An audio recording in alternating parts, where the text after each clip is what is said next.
Channel बी प्रस्तुत आरोग्य मंत्रमध्ये आपल्या सर्वांचं मनपूर्वक स्वागत.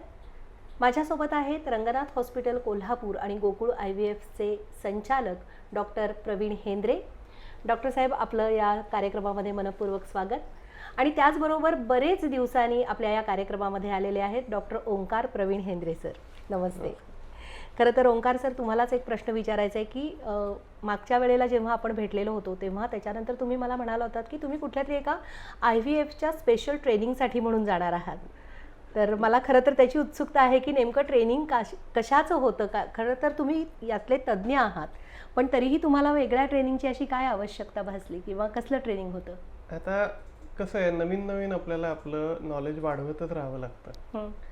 जशा प्रकारे पेशंट्स येतात तशा प्रकारे नवीन ट्रीटमेंट तुम्ही शिकले पाहिजे. आणि सरांना तर IVFचा बऱ्याच वर्षाचा एक्सपिरियन्स आहे, बट एखाद्या इन्स्टिट्यूटमध्ये जाऊन शिकण्याचा जो काही एक्सपिरियन्स असतो तो खूप वेगळा असतो. म्हणजे आपण आपल्या पेशंट्सवर हँड्स ऑन नाही करू शकत, बट लॅबमध्ये ॲक्च्युली काम करायला तिथं जिथे आम्ही ट्रेनिंगला गेलेलो होतो मुंबईत, तिथं आम्हाला लॅबमध्ये ॲक्च्युली एम्ब्रिओलॉजीचं काम करायला मिळालं. ओके. मग त्यासाठी आम्ही IVFच्या ट्रेनिंगसाठी मुंबईला गेलेलो होतो आणि त्यामुळे इतके दिवस आपली भेट नाही झाली. पण आज आता भेट झाली आहे तर खूप मनामध्ये प्रश्न आहेत.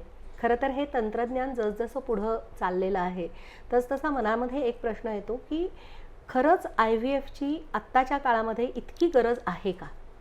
आता IVFच्या गरजेकडे जाण्याआधी आपण एक पहिला साधी गोष्ट समजून घेऊ की वंध्यत्व म्हणजे काय. कारण IVF हा वंध्यत्व निवारणाचा शेवटचा टप्पा आहे. बरोबर. डिरेक्टली तिथं उडी घेण्याआधी आपण पहिल्यांदा हे जाणून घेऊया की एखाद्या कपलनं किंवा एखाद्या जोडप्यानं आपली वंध्यत्व निवारणाची जी काही ट्रीटमेंट आहे ही कुठल्या स्टेपला घेतली पाहिजे. आता कसं असतं आपल्याकडं, म्हणजे लग्न हे पूर्ण दोन परिवारांचं होतं. बरोबर. त्या दोघांचं लग्न होतं. आता पूर्वी 17-18 वर्षाचं असताना व्हायचं, आता 20-25 वर्षाचं असताना होतं. आणि 2-3 वर्ष आजकालच्या मुलांना स्वतःच्या करिअरचं फार ओरिएंटेशन असतं. मग 2-3 वर्ष झाले, मग घरातले सगळे त्यांच्यावर प्रेशर करायला लागतात की 2-3 वर्ष झाली ह्यांना मूल नाही. पण त्यांना खरंच हे मूल नाही म्हणजे ही इन्फर्टिलिटी आहे का, हा फार मोठा प्रश्न आहे. कारण टेक्स्टबुक डेफिनेशन काय म्हणते की वर्षभर अनप्रोटेक्टेड तुमचा जर संबंध आला असेल आणि तरी पण जर प्रेग्नन्सी राहिली नाही तर त्याला तुम्ही वंध्यत्व म्हणणार. जर त्यांनी कुठले तरी काहीतरी वापरलंय, म्हणजे फॉर एक्झाम्पल कॉन्डम, किंवा त्यांनी मुलगा आर्मीत आहे, मुलगा पुण्याला जॉब करतो, मुलगी पुण्याला जॉब करते, त्यांचं ते भेटत नाहीत, महिन्यातून 1-2दाच भेटतात, तर त्याला तुम्ही वंध्यत्व नाही म्हणणार. 3 वर्ष होऊ देत, 4 वर्ष होऊ देत, त्यांनी जर काहीतरी वापरलं असेल किंवा त्यांचं प्लॅनिंगच नसेल तर त्या जोडप्याला तुम्ही म्हणजे इन्फर्टिलिटीची ट्रीटमेंट घ्यायला लावणं याला काहीच अर्थ नाही. बरोबर. आता सरांना तर म्हणजे ह्याच्यामध्ये फार एक्सपिरियन्स असेल माझ्यापेक्षा जास्त, तेव्हा सरांनाच जरा ह्याच्याबद्दल सांगू. नाही कारण म्हणजे कसे पेशंट म्हणजे वेगवेगळ्या पद्धतीने पेशंट प्रेझेंट करतात. आता काही वेळेस म्हणजे पेशंट येतं आणि ते सांगते की आता माझं लग्न होऊन 6 वर्ष झाली. मग त्यांना तुम्ही म्हणजे विचारलं की शेवटी जेव्हा लग्न होतं तेव्हा समागम हा होणारच आहे, इट इज बट नॅचरल. मग तुमचा समागम होत होता का? होत होता की. मग तुम्ही काय कंडोम वगैरे वापरत होता का? नाही, आम्ही काय वापरत नव्हतो. मग आम्ही त्यांचा मासिक पाळी जशी येते त्या मासिक पाळीमध्ये स्त्रीबीज निर्मितीचे जे ठराविक दिवस आहेत, बरोबर, म्हणजे त्या कालावधीमध्ये जर समागम केला तर गर्भधारणा होण्याची शक्यता दाट असते. तर असं तुम्ही काही हे केलं आहे का रॅन्डम इंटरकोर्स केला आहे? त्याची फ्रिक्वेन्सी किती आहे? ते सगळं ओके आहे. पण मग तुम्ही प्रयत्न कधीपासून सुरू केला आहे? नाही, आता 1 महिन्यापासून सुरू केला आहे. मग इतके दिवस मग माझा प्रश्न असा असतो की समजा आता 6 वर्ष झाली, शेवटी pregnancy is a side effect किंवा बाय प्रॉडक्ट ऑफ मॅरेज किंवा त्यांचा सहवास जो आहे, सहचार जो असतो त्याचा हा बाय प्रॉडक्ट आहे. तर मग ते काही पेशंट असे मग एक सांगतात की it is called as coitus interruptus. की ज्याच्यामध्ये जेव्हा समागम होतो तेव्हा वीर्यस्खलन जे आहे हे जनन मार्गाच्या मध्ये न करता ते बाहेर करण्याची जी क्रिया आहे त्याला कॉयटस इंटरप्टस असं म्हणतात. म्हणजे जर आपण असं खोलात जर न जाता त्यांना विचारलं तर मग आपण काय म्हणणार की अरे बापरे अनप्रोटेक्टेड इंटरकोर्स केलेला आहे पण प्रेग्नन्सी होत नाही आहे, म्हणजे आपण त्यांची इन्फर्टिलिटी आपण म्हणजे त्याला लेबल करायचं का, हे करायला हवं आहे असं. पण तेव्हा तुम्ही खोलात जाता तेव्हा तेव्हा already use समवर other part of, म्हणजे इवन त्यांनी इंटरकोर्स जरी केलेला असला तरी कॉयटस इंटरप्टसमुळे तो प्रेग्नन्सी त्यांनी अवॉइड केलेलीच असते. तर अशा या सगळ्या गोष्टी ज्या आहेत ना की म्हणजे तुरळक गोष्टी काही तर म्हणजे कपल्स असे असतात की त्यांना म्हणजे काही वेळेस म्हणजे जननमार्गावाटे जो समागम करायचा असतो तो सुद्धा व्यवस्थितपणे झालेला नसतो. म्हणजे काही वेळेस म्हणजे ह्याचं काय म्हणतात त्याला प्रॉपर इंटरकोर्स झालेलं नसल्यामुळे सुद्धा गर्भधारणा होऊ शकत नाही. कारण शेवटी आपल्याला गर्भधारणेची जी काय प्रक्रिया आहे ही अगदी आपल्याला माहीतच आहे की जननमार्गावाटे डिपॉझिट केलेले जे काय शुक्राणू आहेत ते शुक्राणू गर्भाशयातून गर्भनलिकेतून स्त्रीबीजांडकोशापर्यंत पोचतात. स्त्रीबीजांडकोशामधून जे आलेलं स्त्रीबीज असतं ते स्त्रीबीज किंवा ओम हे गर्भनलिकेमध्ये त्याचं फलन किंवा फर्टिलायझेशन होतं. मग ते फर्टिलाइज झालेलं जे काय ओम आहे त्याचा तो आपण त्याला झायगोट म्हणतो. तो झायगोट जो आहे तो 4 ते 5 दिवसानंतर गर्भाच्या पिशवीमध्ये उतरतो. म्हणजे ह्या सगळ्या प्रक्रियेमध्ये कुठेही जर अडथळा आला तरी ते गर्भधारणा होत नाही. तर हा जर काय शुक्राणूच जर काय जननमार्गामध्ये जर डिपॉझिट होत नसतील तर प्रेग्नन्सी म्हणजे सकृतदर्शनी 6 वर्ष लग्न झालेलं आहे ते समागम करतायत पण म्हणजे या अशा साध्या साध्या गोष्टीसुद्धा तुम्ही डिटेल त्यांना विचारल्याशिवाय आणि मग त्यांना आपण सांगू शकतो की बाबा हे बघ you are not given enough time enough efforts. तर ते इवन तू हे काय म्हणतात त्याला म्हणजे जे इनफ एफर्ट्स जे आहेत ते इनफ एफर्ट्सची त्याची जी व्याख्या आहे ती 1 वर्षाची आहे. पण ही 1 वर्षाची केव्हा जेव्हा ते म्हणजे यंग कपल आहे तेव्हा. पण तेच जर काय एखादं कपल लेट मॅरेज झालं आहे समजा 35 वर्षाच्या वेळेस आता काय करिअरमुळे बरेच स्त्रिया बरेच पुरुष काय वेळेस म्हणजे पुरुष तरी सुद्धा 40व्या वर्षी लग्न करतात तर त्यावेळेस सुद्धा त्यांची फर्टिलिटी थोडी डाऊन झाली असते. अशा कपल्समध्ये आम्ही त्यांना सांगतो की ॲटलिस्ट अनप्रोटेक्टेड टाईम इंटरकोर्स म्हणजे ज्या कालावधीमध्ये गर्भधारणा होण्याची शक्यता जास्तीत दाट असते म्हणजे ओव्युलेशन पिरियड जो आहे त्या ओव्युलेशन पिरियडमध्ये जो समागम जर झालेला असेल म्हणजे ज्या 35 वर्षाच्या पुढच्या स्त्रीला 6 महिन्याचा कालावधी आणि यंग जे आहेत म्हणजे बिलो 30 इयर्स जे आहेत यांच्यासाठी 1 वर्ष हा कालावधी जेव्हा पूर्ण होतो तर तेव्हाच आपण त्यांना उपचारसाठी म्हणजे पाचारण करतो किंवा आता या वंध्यत्वाची सुद्धा बऱ्याच गोष्टी आहेत. वंध्यत्वामध्ये उपचार एका बाजूला आहेत आणि ट्रीटमेंट एका बाजूला आहे. तर काही वेळेस या पेशंट गफलत त्यांची गफलत होते की म्हणजे तुम्ही इन्व्हेस्टिगेशन किंवा तपासणीमध्ये तुम्ही त्याची कारणमीमांसा शोधून काढता. म्हणजे साधं सांगितलं ना इंटरकोर्समध्ये प्रॉब्लेम आहे का गर्भाशयाच्या मुखामध्ये प्रॉब्लेम आहे गर्भाशयामध्ये प्रॉब्लेम आहे किंवा गर्भनलिकेमध्ये प्रॉब्लेम आहे की स्त्री बीजांड कोशामध्ये प्रॉब्लेम आहे किंवा ग्लोबल प्रॉब्लेम म्हणजे गर्भाशय संपूर्ण ह्याच्यामध्ये एंडोमेट्रियोसिस किंवा इन्फेक्शन ह्याच्यामुळे संपूर्ण गर्भाशयच म्हणजे त्याच्यामध्ये संपूर्ण चिकटा होऊन संपूर्ण गट्टा झालेला आहे. म्हणजे अशा साध्या नॉर्मल गर्भाशयापासून ते ह्याच्यापर्यंत या सगळ्या गोष्टी शोधून काढण्याच्या ज्या हे आहेत तर त्या आपल्या इन्व्हेस्टिगेशन किंवा तपासण्या आणि ह्या तपासण्याअंती जो निष्कर्ष येतो त्या निष्कर्षाप्रमाणे जे काय आपण उपचार करतो हे उपचार म्हणजे ते बऱ्याच वेळेस पेशंटांना तपासणी म्हणजेच उपचार असं वाटतं.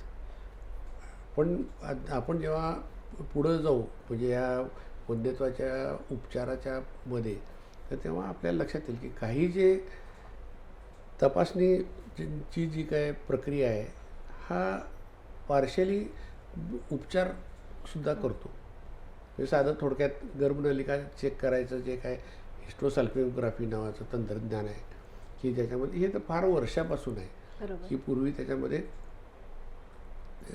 डाय जो असतो हो. म्हणजे ज्याच्यामध्ये एक्सरेमध्ये डाय जो दिसू शकतो गर्भनलिकेतून जाणारा पोटामध्ये शिरणारा हा जो डाय आहे तो डाय इंजेक्ट केला जातो गर्भाच्या मुखातून आणि त्याला हिस्ट्रोसल्फिओग्राफी असं म्हणतात. तर हिस्ट्रोसल्फिओग्राफीमध्ये समजा जर काय गर्भनलिकेमध्ये काही बारीक सारीक छोटा चिकटा असेल किंवा कुठे प्लग असेल तर तो सगळं निघून जातो आणि त्यामुळं त्या शुक्राणूंचं वहन जे आहे सहजतेनं होतं. त्या गर्भनलिकेच्या शेवटच्या टोकापर्यंत व्यवस्थितपर्यंत होऊ शकते. म्हणजे हे पार्शियल ट्रीटमेंट आणि इन्व्हेस्टिगेशन तपासणी दोन्ही दोन्ही एकत्रित. आहे. आणि ते जर काय तुम्ही जर दुसऱ्या ह्या ब्लड टेस्ट्स आहेत किंवा मग बाकीच्या इतर तपासण्या आहेत, फॉलिक्युलर स्टडी आहे किंवा सोनोग्राफी करून स्त्रीबीज निर्मिती होती का नाही बघणं आहे, ह्या केवळ तपासण्या आहेत. आणि मग त्याच्यानंतर काही जे आहेत ना की त्या म्हणजे दुर्बीण शस्त्रक्रिया जी आहे ही याच्यामध्ये फार मोठं म्हणजे वरदान आहे या वंध्यत्व उपचारासाठी आणि दोन्ही गोष्टीसाठी. त्याच्यामध्ये मात्र ह्या दोन्हीचाही मिलाफ आहे. म्हणजे तपासणी पण आहे आणि तुम्ही उपचार पद्धती पण पण आहे. करू शकता. तर असं हा नाही, मला डॉक्टर तुम्हाला एक प्रश्न विचारायचा आहे. एक सहज यांच्याशी बोलताना लक्षात आलं म्हणून बोलता बोलता त्यांनी सांगितलं वयाचा उल्लेख केला की साधारण अगदी जे यंग कपल आहेत तर त्यांच्यामध्ये हे चान्सेस जास्त आहेत की त्यांना नॅचरली प्रेग्नन्सी राहू शकेल असे. थोडे जे वय वाढलेले आहेत किंवा 30-40 या दरम्यानची ज्यांची लग्न झालेली आहेत तर त्यांच्यामध्ये थोडा प्रॉब्लेम येण्याची शक्यता असते. तुमच्या दृष्टीनं असा कधी तुम्ही सर्वे केलेला आहे किंवा तुमच्या आढळात असं कधी आलेलं आहे की ही समस्या पुरुषांच्याच जास्त आहे का स्त्रियांच्याच जास्त आहे? समस्या अशी तसं बघायला गेलं तर 35% स्त्रीमध्ये प्रॉब्लेम असतो, 35% पुरुषांमध्ये प्रॉब्लेम असतो, एक 10% दोघांमध्ये प्रॉब्लेम असतो आणि ह्यातनं जे काय उरतं 20-30% ह्याला अनएक्सप्लेन्ड इन्फर्टिलिटी म्हणतात. बरं. म्हणजे ह्याचं उत्तर हे आजही विज्ञानाकडे नाही. हो. त्यामुळे हे पुरुषांना किंवा हे म्हणजे हे असं का होतं यांच्या बाबतीत हे कोणीच काही नाही, सांगू कोणीच शकत नाही सांगू शकत. कारण कितीही तुम्ही तपासण्या केल्या तरी सर्व तपासण्यांना एक लिमिटेशन आहेत. कारण की त्या सेल्युलर लेवलला काय होतं हे बघायला कोणाच्या पोटात तुम्हाला दोन इलेक्ट्रॉन मायक्रोस्कोप तर बसवता येत नाही ना. बरोबर. शेवटी अगदी ह्याच्यातलं शेवटचं जे मी तुम्हाला सांगितलं की लास्ट स्टेप IVF मध्ये सुद्धा म्हणजे 100% सक्सेस रेट ह्यातला कशालाच नाही आहे. तर ह्यामुळे हे सगळं जे काही तंत्रज्ञान आहे किंवा ह्या सगळ्या ज्या काही तपासण्या आहेत ह्यात ना सगळ्या गोष्टींना थोड्या बहुत लिमिट आहेतच. नक्कीच. आणखीन खरं तर मनामध्ये अजून प्रश्न आहेत, विचारणार आहोत आपण या ब्रेक नंतर. आरोग्य संवर्धन आणि विविध आजारांविषयी जनजागृती करणारा चॅनल बी चा कार्यक्रम आरोग्य मंत्र. आजाराची लक्षणं, खबरदारी आणि उपचार पद्धती याबद्दल माहिती मिळेल तज्ज्ञ आणि अनुभवी डॉक्टरांकडून. आरोग्य मंत्र मध्ये पहा रंगनाथ हॉस्पिटलचे स्त्रीरोग तज्ज्ञ डॉक्टर प्रवीण हेंद्रे यांना.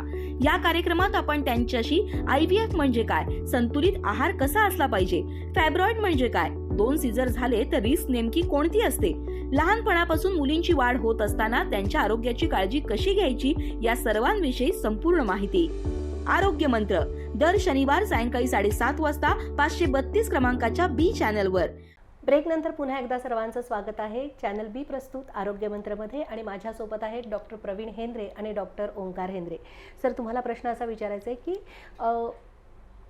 एखाद्या कपलनी जर का ठरवलेलं असेल की पहिले काही दिवस आपल्याला प्रेग्नन्सी नको आहे आणि त्यासाठी त्यांनी काही कॉन्ट्रासेप्टिव्ज यूज केलेली असतील आणि एका विशिष्ट वर्षानंतर 1-2 वर्षानंतर त्यांना असं वाटलं की नाही आता आपल्याला बाळ हवं आहे आणि त्यासाठी ॲडवाईस घ्यायला जर का ते तुमच्याकडे आले, कारण त्यांना काही नॅचरल पद्धतीनं होत नाही आहेत म्हणून ते ॲडवाईस घ्यायला आले, तर काय म्हणजे तुम्ही काय सांगू शकता त्यांना? किंवा सगळ्यात महत्त्वाचं म्हणजे ही ॲडवाईस दोघांनी घ्यायला पाहिजे. अच्छा, एकानेच घेऊन चालणार नाही. मुलं दोघांना होतात. पण हल्ली असं समाजामध्ये बघतो ना की मुलीवर थोडासा एक प्रेशर मुलीवर असतं. थोडंसं प्रेशर असतं. बट आता मी त्यासाठी पण तुम्हाला सगळ्यात पहिलं मुलांनी काय करावं हे सांगतो. एक्झॅक्ट. कारण आता आजकालच्या जमान्यात मद्यपान म्हणा किंवा तंबाखू जरी आता कमी झाला असेल तरी सिगरेट नसेल तर सिगरेट, अशा सगळ्या गोष्टींची थोडी बहुत व्यसनं काही लोकांना असतात. आणि आपल्या खेड्यामध्ये गुटखा आणि गुटखा, तंबाखू असते. कारण तंबाखूचे कोणतेही पदार्थ सेवन किंवा धूम्रपान हा शुक्राणूवरती फार मोठा परिणाम करतात. करतात. त्याच्या मोटिलिटीवर त्याचा खूप मोठा परिणाम होतो. आणि त्यामुळं म्हणजे बऱ्याच वेळेस आम्ही जेव्हा पेशंटना ॲडवाईस करतो की ते गुटखा खायचं तेवढं बंद कर, काय काय वेळेस 6 महिन्यामध्ये ते दे कम विथ प्रेग्नन्सी. कारण गुटखा, तंबाखू आणि हे सिगरेट ह्या ज्या आहेत ना, हे शुक्राणूवरती डायरेक्ट म्हणजे इफेक्ट करतात. पण डॉक्टर तुम्ही आता म्हणालात की ई सिगारेट सुद्धा परिणाम ई करते. सिगारेट मध्ये निकोटीन असतेच ना. हो. त्यातला ऍक्टिव्ह इन्ग्रेडियंट हा शेवटी निकोटीनच आहे. निकोटीनच आहे, बरोबर. आणि निकोटीनचा इफेक्ट डिरेक्टली होता. तर बाबा जे म्हणाले गुटख्याचं, तर कालच आमच्याकडे एक कपल आलं होतं. ते 3-4 वर्षात तरी ट्राय करत असतील, हा की नाही, 3-4 वर्ष ट्राय करत असतील. 6 महिन्यापूर्वी बाबांनी त्यांना सांगितलं की तू कितीही ट्राय कर, गुटखा सोडल्याशिवाय तुला काही होणार नाही. मुलानं खरंच मनावर घेतलं, 6 महिने गुटखा सोडला. काल पॉझिटिव्ह प्रेग्नन्सी टेस्ट घेऊन दोघं आले. कुठल्याही उपचाराव्यतिरिक्त फक्त त्या मुलानं गुटखा सोडला. क्या बात आहे. ते म्हणजे इतक्या सिंपल गोष्टी सुद्धा आहेत. इतक्या सिंपल गोष्टी आहेत. त्यानंतर हेल्दी लाईफस्टाईल आजकाल लोकांची नसते. बैठं काम असतं, व्यायाम नसतो. ॲक्टिव्ह लाईफस्टाईल, म्हणजे सकस आहार, ॲक्टिव्ह लाईफस्टाईल आणि ह्या सगळ्या गोष्टींमुळं मुलांमध्ये जी काही शुक्राणूंची चपळता म्हणा किंवा त्यांची क्वांटिटी म्हणा ही वाढू शकते. आणि व्यसन जे काय आहे, कुठल्याही प्रकारचं व्यसन हे सोडायलाच हवं. जर समजा तुम्हाला, आणि एक तुम्ही असा विचार करा, आज तुम्हाला ते व्यसन आहे, आज तुम्ही दोघांचा जीव आहे, उद्या त्या बाळाला काय वाटेल? खरंय. म्हणजे तुम्ही स्वतः ही रिस्पॉन्सिबिलिटी घेऊ इच्छिता, त्यावेळेला तुम्ही स्वतःवर सुद्धा हे वर्क केलं कंट्रोल पाहिजे. ठेवला पाहिजे हा सगळा व्यसनांपासून दूर. सो हे झालं मुलांचं. मग आता हे नाही, आणि ते ह्याच्यामध्ये सध्या जिममध्ये ते वेगवेगळ्या प्रकारचे जिम मध्ये वेगवेगळ्या प्रकारचे प्रोटीन पावडर्स बरोबर आजकाल त्या प्रोटीन मध्ये स्टिरॉइड मिक्स केलेले असतात. बॉडी बिल्डिंग साठी. आणि प्रोटीन, ठीक आहे, प्रोटीन तुम्ही घ्या, बट त्या प्रोटीन मध्ये जर स्टिरॉइड मिक्स केलेला असेल तर त्या स्टिरॉइडचा इफेक्ट तुमच्या शुक्राणूंवर डिरेक्टली होतो. कारण आपलं जे टेस्टोस्टेरॉन आहे, जे मेन हॉर्मोन, हे पण स्टिरॉइड आहे. तर ते स्टिरॉइड आणि हे स्टिरॉइड कम्पीट करून आपल्या त्या मुलाच्या शुक्राणूंचं प्रमाण कमी होऊ शकतं. त्यामुळे कधी कधी असे एकदम फुल हेल्दी असलेल्या मुलामध्ये सुद्धा पूर्ण बॉडी बिल्डर, पण त्यानं हे एवढं स्टिरॉइड घेतलेलं असतं की त्याचा शुक्राणू काउंट पूर्ण 0 होऊन बसलेलं असतं. पण तो परत रिगेन करायची काही प्रोसेस? शुक्राणूंचा काउंट रिगेन करायला सायंटिफिकली प्रूव्हन असं कुठलं हे नाही. ड्रग्स आहेत आणि ही अशी सगळी व्यसनं सुटल्यानंतर ते हळूहळू परत येतं. पण त्याच्यासाठी परत कालावधी जायला लागतं. आणि there is no 1-to-1 correlation. बरोबर. स्त्रियांवर जे काही उपचार आपल्याकडे आहेत त्याच्यामध्ये सायंटिफिकली प्रूव्हन उपचार आहेत. मात्र शुक्राणू वाढायचे जे काही ड्रग्स आहेत ह्याच्यापैकी सगळ्या ड्रग्स हे 50-50, की 50% लोकांमध्ये त्याचा इफेक्ट होतो, 50% लोकांमध्ये त्याचा नाही येत. त्यामुळे गॅरंटी की हे घेतलं की शुक्राणू वाढते, म्हणजे अशी आता म्हणजे रेल्वेवर वगैरे असे ॲड केलेले असतात, बट हे काही म्हणजे ह्याच्यामध्ये काही तथ्य नाही. बरोबर. नाही, म्हणजे थोडक्यात काय माहिती आहे का, मेल इन्फर्टिलिटीला शुअर शॉट असं कोणतंही म्हणजे उपचार पद्धती म्हणजे आता डॉक्टर ह्याच्यात असंच म्हटलं पाहिजे की ही मेल इन्फर्टिलिटी जी आहे तर ही या मुलांनी स्वतःच ओढून घेतलेली आहे. म्हणजे एकतर जिममध्ये जायचं आणि त्यासाठी जी प्रोटीन पावडर आहे ती घेऊन त्यांच्यामध्ये ही इन्फर्टिलिटी. प्रोटीन पावडर नाही मॅडम, प्रोटीन पावडर मध्ये जर स्टिरॉइड्स असेल त्याच्यामध्ये जर का भेसळ असेल तर हा परिणाम होऊ शकतो. किंवा काही व्यसनं असतात त्यामुळे ही इन्फर्टिलिटी वाढीच लागते. पण हे भेसळ आहे किंवा नाही हे हे आपलं सांगणं फार अवघड आहे. आणि Exactly. आता काय माहितीये का की त्या मुलांना लवकर रिझल्ट यावेत ह्यासाठी थोडं बहुत त्यामध्ये ते ॲनाबॉलिक स्टेरॉइड्स ह्या सगळ्या गोष्टी थोड्या प्रमाणात असतातच. ते तर आहेच आहे, परंतु बऱ्याच मुलांच्या ह्या ज्या लाईफस्टाईल्स आहेत किंवा त्यांचं आता शेवटी तुम्हाला सांगतो काही गोष्टी ज्या आहेत ना की या म्हणजे तुम्ही तुमच्या लाईफस्टाईलमुळं किंवा तुम्ही स्वतः कारणीभूत आहात, पण काही गोष्टी ज्या आहेत ना त्याच्यावर काहीही उपाय म्हणजे त्याच्यावर काहीच कंट्रोल नाही. कंट्रोल नाही, सगळ्यात महत्त्वाचं म्हणजे जेनेटिक. जेनेटिकली जर काय तुमचे हे म्हणजे जीन्स जर काय त्याच्यामध्ये डिफेक्टिव्ह असतील तर अशा मुलांमध्ये सुद्धा, अशा पुरुषांमध्ये सुद्धा शुक्राणूचा अभाव किंवा शुक्राणूची म्हणजे क्वालिटी जी आहे किंवा म्हणजे ज्याला आम्ही अस्तेनोझोस्पर्मिया म्हणतो, म्हणजे मोटिलिटी किंवा तिसरी म्हणजे टेराटोझोस्पर्मिया ज्याला म्हणतात, त्याच्यामध्ये त्या शुक्राणूच्या हेडमध्ये, टेलमध्ये किंवा त्याच्या नेकमध्ये किंवा क्राऊनमध्ये ह्या सगळ्या गोष्टी ज्या आहेत ह्या डिफेक्ट असू शकतात. हे काही जेनेटिक प्रॉब्लेमसुद्धा असू शकतात. याच्यावर तुमचा खरोखरच काय कंट्रोल नाही. सगळ्यात आपल्याकडं महत्त्वाचा कंट्रोल नसली गोष्ट म्हणजे पर्यावरण. आपण जे पाणी पितोय त्यामध्ये सुद्धा ॲडल्ट्रेशन आहे, खातो त्याच्यामध्ये सुद्धा ॲडल्ट्रेशन आहे, श्वास घेतो त्याच्यामध्ये सुद्धा ॲडल्ट्रेशन आहे. त्यामुळं मी तुम्हाला सांगतो ना की जेव्हा आता यांनी जे हे प्रमाण सांगितलं 35% आणि 10%, जेव्हा आम्ही प्रॅक्टिस सुरू केली होती तेव्हा पुरुषांच्या याच्यामध्ये प्रमाण फार कमी होतं. ते म्हणजे वंध्यत्व जे आहे त्या कारणमीमांसामध्ये मेल फॅक्टर जो आहे हा आमच्या काळामध्ये 20% होता. तो आता हळूहळू वाढत 35% गेला आहे. कारण याचीच म्हणजे हा सर्वांगीण त्याचा इफेक्ट आहे. लाईफस्टाईल, आहार, पर्यावरण, व्यायामाचा अभाव, त्यानंतर इवन IT लोकांमध्ये आता ह्याच्यामध्ये लॅपटॉप मांडीवर घेऊन बसतात. लॅपटॉप हा खालून गरम होतो.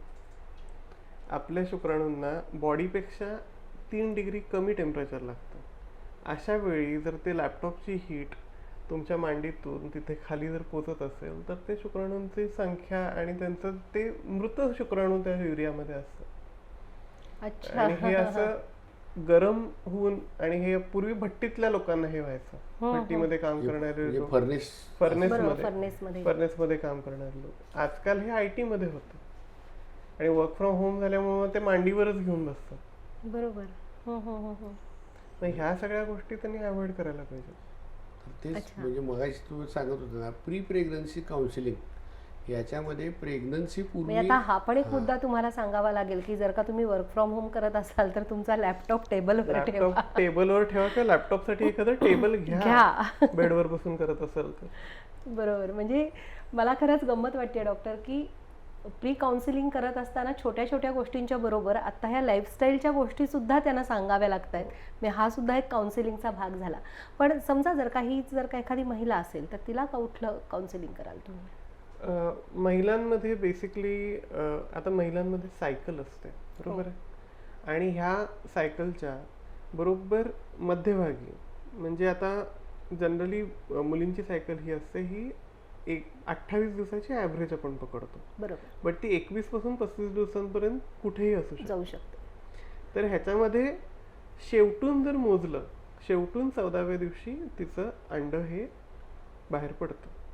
आणि अंड्याची हे काय म्हणतात त्याला, अंड हे स्त्रीच्या शरीरात 24 तास ऍक्टिव्ह असतं. म्हणजे 24 तासामध्ये त्या अंड्याला शुक्रजंतू जर मिळाले तर फर्टाईल होऊ शकतं. त्याचं फर्टिलायझेशन होतं आणि त्याच्यापासून प्रेग्नन्सी होते. आणि शुक्रजंतू हे स्त्रीच्या म्हणजे जनन मार्गामध्ये 72 तास राहू शकतात. ओके. तर ह्याच्यामुळं हा जो काही मधला पिरियड असतो, म्हणजे तिचं अंड फुटायच्या म्हणजे ओव्ह्युलेशन व्हायच्या 3 दिवस आधी आणि नंतरचे एक 5-6 दिवस असा एक ऑन अन ॲव्हरेज, कारण की हे गणित नाही, बरोबर, ती वेळ नाही आपण सांगू शकत. बट हे साधारणतः ह्या मध्यंतरीच्या काळात त्यांनी संबंध ठेवला पाहिजे. दुसरी गोष्ट स्त्रियांमध्ये, कारण की तिला ते आता बाळ वाढवायचं आहे, त्यामुळे तिचे काही ब्लड टेस्ट त्यांनी करून घेतल्या पाहिजेत. फॉर एक्झाम्पल जर समजा थायरॉइड कमी जास्त असेल तर बाळाच्या पहिले 12 आठवडे हे बाळाची थायरॉइड ग्रंथी ही डेव्हलप झालेली नसते. त्यामुळे आईच्या थायरॉइडवरच बाळाच्या मेंदूची ग्रोथ होत असते. त्यामुळे ह्याच्या आधी प्रेग्नन्सी प्लॅन करण्याच्या आधी थायरॉइड करून घ्यावं. एक जनरल फिटनेस म्हणजे एखादं CBC म्हणजे अंगात रक्ताचं प्रमाण किती आहे वगैरे, हे साध्या टेस्ट जरी नुसत्या करून घेतल्या आणि आपली पाळी कशी आहे याच्या दृष्टीनं जर त्यांनी तसं प्लॅन केलं की आम्हाला या दिवसांमध्ये संबंध ठेवायचा आहे तर त्यांना प्रेग्नन्सी होऊ शकते. अच्छा, पण मग त्यांनी कुठल्या गोष्टी अजून टाळल्या पाहिजेत महिलांनी? महिलांमध्ये आजकाल PCODचं प्रमाण खूप जास्त वाढलेलं आहे. कारण पुरुषांमध्ये जे कारण आहे तेच इकडे पण लाईफस्टाईल. बरोबर. कारण आजकाल लग्न पण उशिरा होतात. त्यानंतर लग्नानंतर आता बाबा प्रत्येक वेळेला नवीन पेशंट आलं PCODचं तर पहिला विचारतात लग्नाच्या वेळेला बाळ तुझं वजन किती होतं आणि आत्ता किती आहे. सासर मानवलंय असं म्हटलं सासर जातं. मानवलं जातं. नाही ॲव्हरेज 10 किलो ॲव्हरेज म्हणजे range is from 7 kilo to 24-25 kilo. हे केवळ 2 ते 3 वर्षामध्ये. काय माहिती आहे का की मुलींचं सुद्धा असं आहे की लग्न होईपर्यंत त्यांना आपली हे काय म्हणतात त्याला फिजिक वगैरे सगळं स्लिम चांगलं अँड ट्रिम असावं लागतं. ठेवायचं आणि एकदा ते आता काय लग्न झाले माझं थोडंसं दुर्लक्ष म्हणून होतं. ते असं हे जे प्री प्रेग्नन्सी काउन्सिलिंग जे आहे ह्याचे अजून बरेच म्हणजे त्याचे इन्व्हेस्टिगेशन्स आहेत सगळे आहेत. मला वाटतं आता आपली वेळ आता वेळ संपत मी तेच आलेली म्हणणार आहे होते की की आपण प्री प्रेग्नन्सी काउन्सिलिंग जे आहे तर ते खरंच खूप महत्त्वाचं आहे आणि त्यासाठी मला असं वाटतं की आपल्याला अजून थोडा या विषयामध्ये खोल जाऊन बोलणं अतिशय आवश्यक आहे. पण ते आजच्या भागात न करता भेटूया हाच विषय घेऊन पुढच्या भागामध्ये. तोपर्यंत नमस्कार.